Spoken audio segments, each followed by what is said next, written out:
Unscannable 33. I left Australia 11 years ago. During my 20s, I pretty well partied and worked my way through them. It was the perfect insulation from the real world. It wasn't until I was 30 that I decided to do something and get out of the country I was born in, to go and see the world. While travelling, I was amazed at what I saw. Just the condition of the world, just how poor people really are, how much hardship and suffering there really is. Once I was on a train and I could see a mountain in the distance. As I got closer to the mountain, I could see things moving on it. And as I got closer again, I realized it was a man-made mountain made of trash. The moving things on the mountain were people picking through the trash. I couldn't believe my eyes. When you go to a mega city, population of 100 million, where there are beggars everywhere, lepers on the street, people with pipes hanging out of them, people with missing limbs, people with diseases, all sorts of skin conditions, just wandering the streets begging for money. It's quite an eye-opener, especially if you grow up in the West with everything that you need and you don't ever leave that lifestyle. When you go somewhere that doesn't have the same privileges, it's quite a shock, and it struck me deeply. It made me ask questions about myself and the world around me that I'd never asked before. So I needed answers, and the most logical place to get answers were books. I'd always been an avid reader. So instead of reading fiction and the usual bestsellers and biographies and junk, really, I started reading more serious books, books about spirituality, religion, history, politics. My eyes started to open a little bit, but I didn't get the answers that I wanted. Everything that I was reading seemed to either give absolute answers or kind of pull up short from really offering any sort of answer or truth. When I started to read books that delved into conspiracy, I started to get answers, and as I discussed things with other people and realized what barriers there were about talking about anything like secret societies or true history, I was shocked. So few people would even entertain a conversation with you about any of these topics, and the stigma that was around it, which I hadn't experienced before, because obviously I didn't know about those things before and I'd never tried to discuss them with people. To me, discovering some of these things, it was the most amazing. It blew my mind. And I wanted to try to find people to talk to about it, but of my friends and people that I was meeting travelling, nobody was really interested in it. In fact, it was more than that. They weren't just not interested, they were defensive, they were aggressive about it. Their responses were that I was mad, that I was naive for believing those things or for even entertaining them. When I arrived in the UK after travelling for a few years, within 6 months of arriving, my world caved in. I'd never experienced any sort of depression, I'd always been a positive person. I had a good outlook on things. But somehow the combination of travelling and reading certain authors that had opened my mind to concepts that I'd never thought about really affected me on a deep level, and I slipped into a depression. I'd wake up and be crying within half an hour for nothing. I had a job, so I still had to go to my job. I was suspicious of the pharmaceutical industry and medication full stop. So, against the advice of my friends, I didn't take medication for my depression. Instead, I drew pictures and read and meditated and tried to shake it off. But it was difficult. Suicidal thoughts every day, suicidal fantasy, and lots of tears. It lasted about 3 months. I was 30. And at the end of 3 months, I had a period of a few days where the tears turned to tears of joy and happiness. I even found myself looking up to the sky whilst I was crying and thanking, not necessarily God, but thanking something else, and I felt an incredible cleansing. After that, my thoughts were a lot more focused. I was a lot more comfortable with the new ideas that I'd absorbed and the things that I'd seen, and I was more confident to express some of those ideas, more confident to stand my ground with other people whilst expressing those ideas. There's huge social pressure. I didn't realise before, huge social pressure to conform to other people's ideas and opinions and to not speak outside of the groupthink. The many friends that I've had over the years, there's very few of them who I can talk to about any of these subjects. They all have their own reasons why. Some of them say that they're scared to delve into this sort of information. Some of them say they just think it's ridiculous. I'm lucky I have a small group of people in my life who do understand these things, and they have looked into them themselves.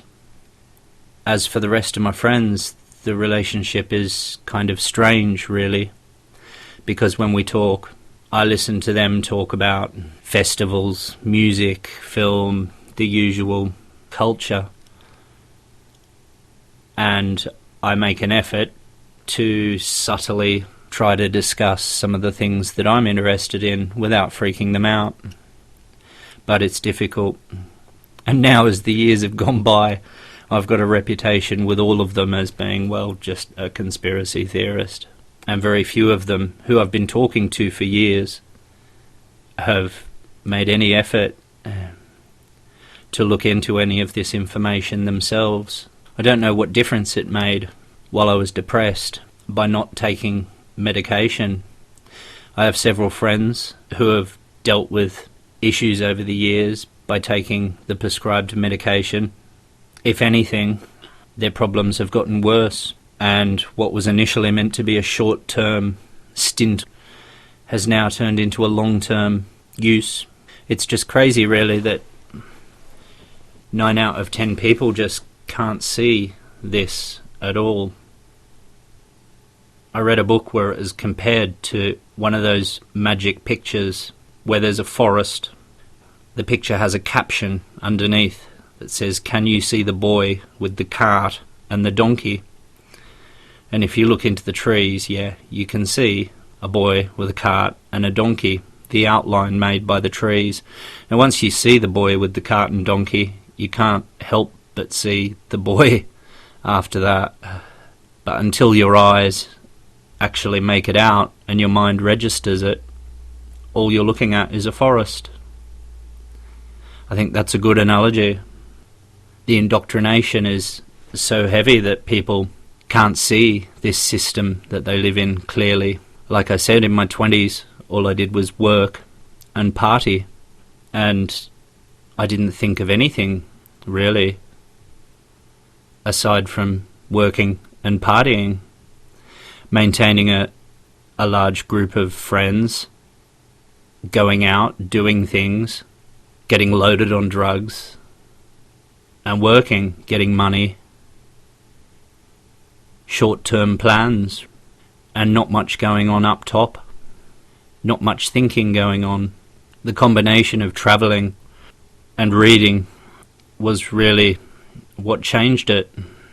Now I spend most of my time by myself, reading, researching, and trying to produce some media that people might enjoy. I'd love to be able to say things like, I want everyone to rally together and defeat the New World Order. But I'm not sure how much I believe in that, or in fact, whether that would be such a wise move. These people are well ahead of their game. Anybody who's done any research into this understands that fully.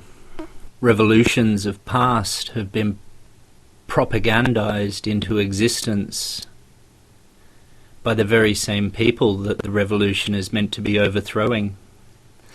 That's how they bring about their change. You can always hire one half of the poor to kill the other half.